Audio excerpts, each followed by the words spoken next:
आइए सबसे पहले गढ़वा म्यूजिक वर्ल्ड चैनल के माध्यम से जितने भी दर्शक देख रहे हैं सभी को नमस्कार प्रणाम।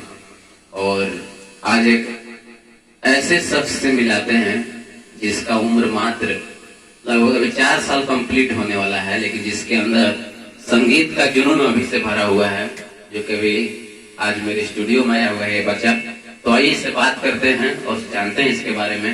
और जी हाँ, अगर आप भी इसके बारे में सुनेंगे और देखेंगे तो आप भी आश्चर्यचकित रह जाएंगे कि इतना छोटा बच्चा में इतना जुनून कहाँ से है, जबकि ये क्षेत्र जो है संगीत के क्षेत्र में बहुत पिछड़ा हुआ क्षेत्र है।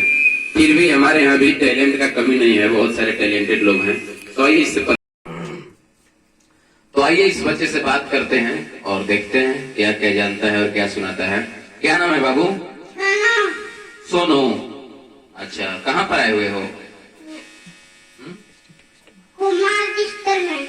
अच्छा, कुमार डिजिटल में स्टूडियो में हो? हाँ।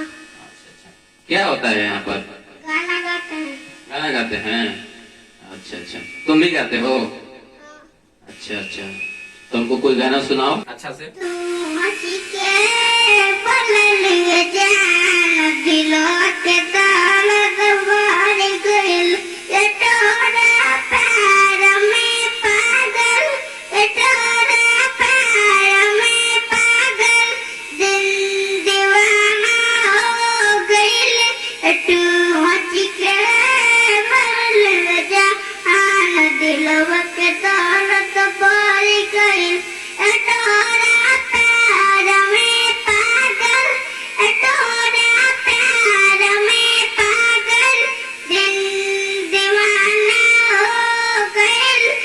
तू हंसी के बदल जान दिलों के दर्द भर गइल, ये तोरा प्यार में पागल, ये तोरा प्यार में पागल, दिल दीवाना हो गइल।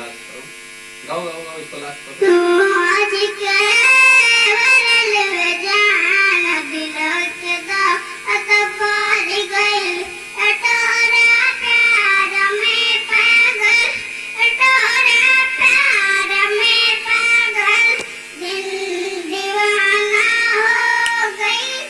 तू हंसी के बदल जान दिलों के दर्द भर गइल। अच्छा, चलिए अब लाइए ना, अब हो गया। और इसके बाद एक और गाना गाना है ना।